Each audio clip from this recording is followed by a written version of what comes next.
Said it, I'm saying something that's Welcome to Verbal Pick Radio, where we give you a verbal image of life, and we are everyday people. I got a special guest on the show today, Brother Wallace, and the reason why we having this show is so we can get abreast on the South, coming from Louisiana, Texas, and Mississippi, and we're going to tie in all of the Natchez, from Natchez, Mississippi to Nacogdoches, Texas, to the other Natchez, Mississippi, Nacogdoches, Texas, and Natchez, Louisiana. And those who've been in Natchez, not the Louisiana, the Mississippi Natchez. The Mississippi Natchez, but when they have during December, when they have the Christmas lights on the water and the brick roads in Louisiana, it's a college over there also as well.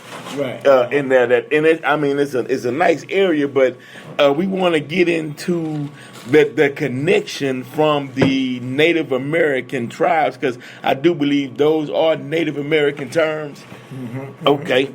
So can you the connection? So we starting in Texas, Nacogdoches, from Texas to Louisiana, which is you got to come from Mississippi to Texas. Okay, I'm coming from Mississippi to Texas. We're gonna start in Mississippi. Mm-hmm. Now, but those who may not know about Mississippi, from what I've read, how the Olmecs travel from what they call today is Mexico, which is one of the oldest civilizations in Mexico, travel up through the Mississippi River, where they consider that to be similar to the Nile River, and they settled in Mississippi as well, and they built mounds. They would call them the mound builders, along with the Washita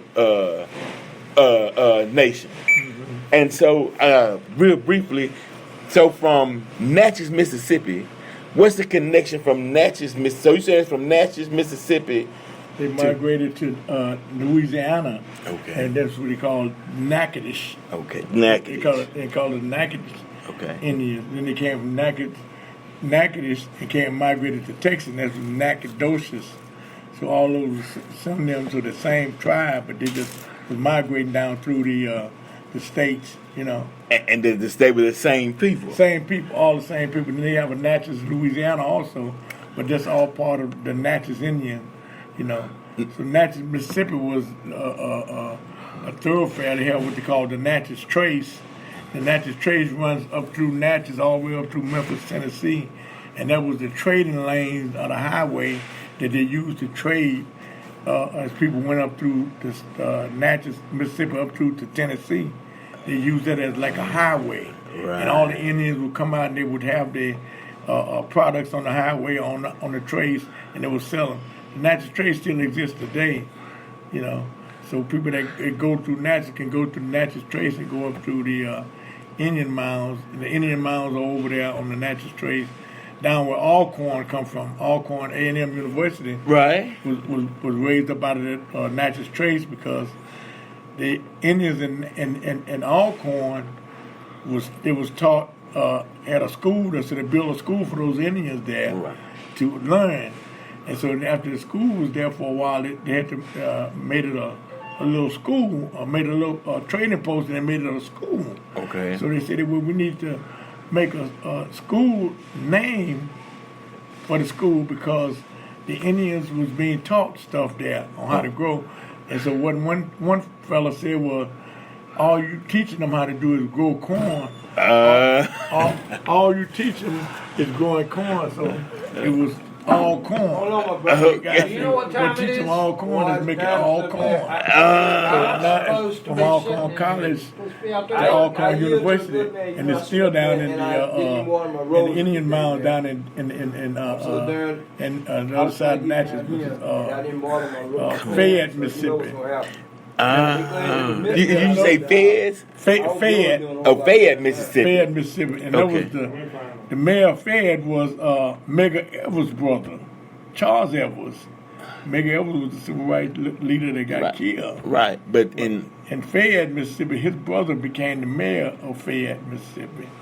Information, man, that we did not know. And that's why Alcorn A&M University It's called Alcorn University, the Braves, which is the Indians. Right. Because it's an Indian mound. When you go into Alcorn, you go through the Indian mound and down through the Natchez Trace to Alcorn.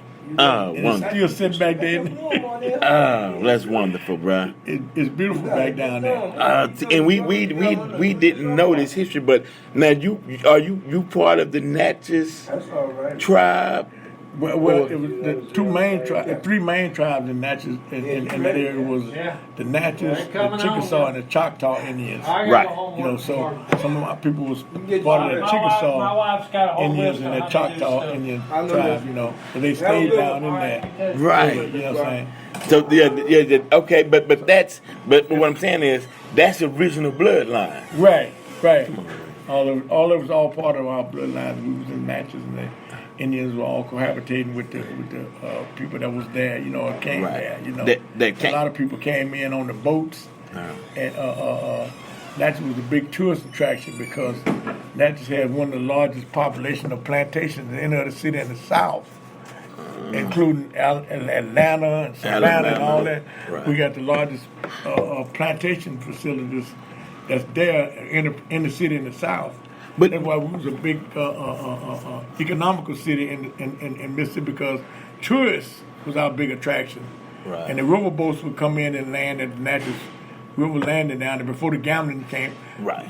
But back when the gambling was really gambling, there was gambling from Natchez, could go from Natchez to New Orleans and Baton Rouge and Galveston and back down the river. On the steamboat. On the steamboat. Yes, sir. Yeah. So they'd come up and down the river. Now, one thing that I'd like to know is that the people did they put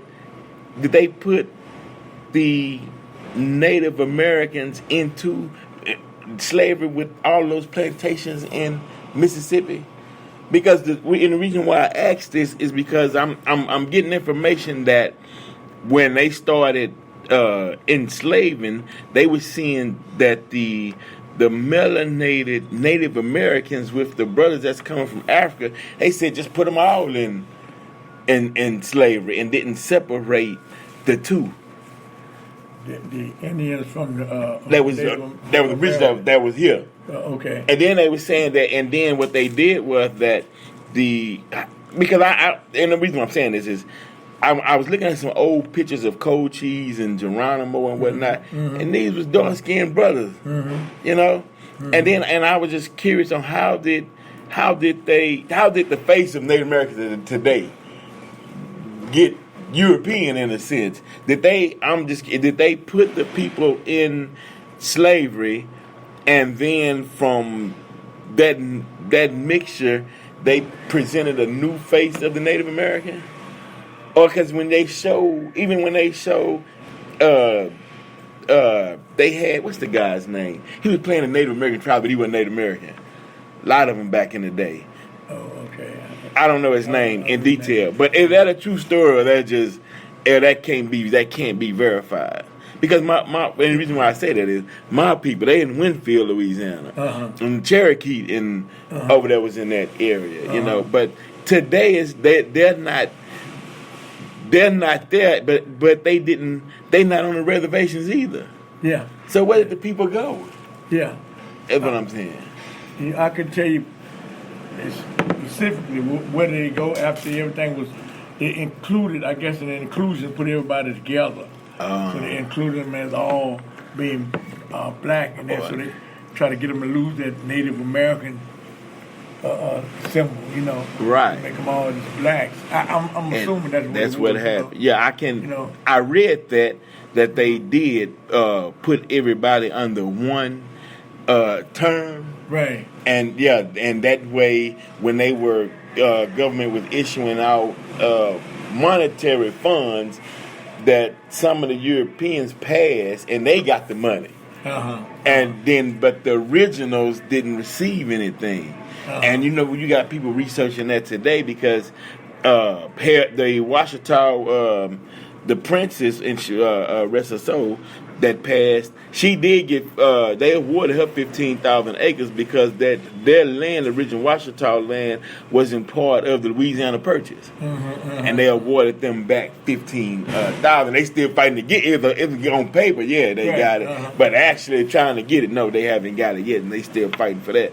So that's very, very interesting. For those of you out there, it's always good to talk with someone who actually knows history, and that's a part of history, so you can hear their story, because a lot of times when it comes to the truth, it gets watered down or whatnot, or changed to fit other agendas. But we're in the South, especially those in Texas, Louisiana, and Mississippi, need to know history. You respect it when have knowledge of self and you know who you are.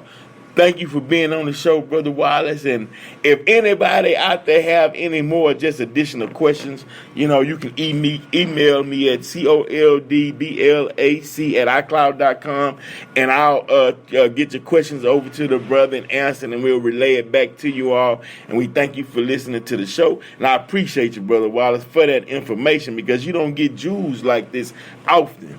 Thank you for your time. You're welcome. Thank you, brother. Yes, sir.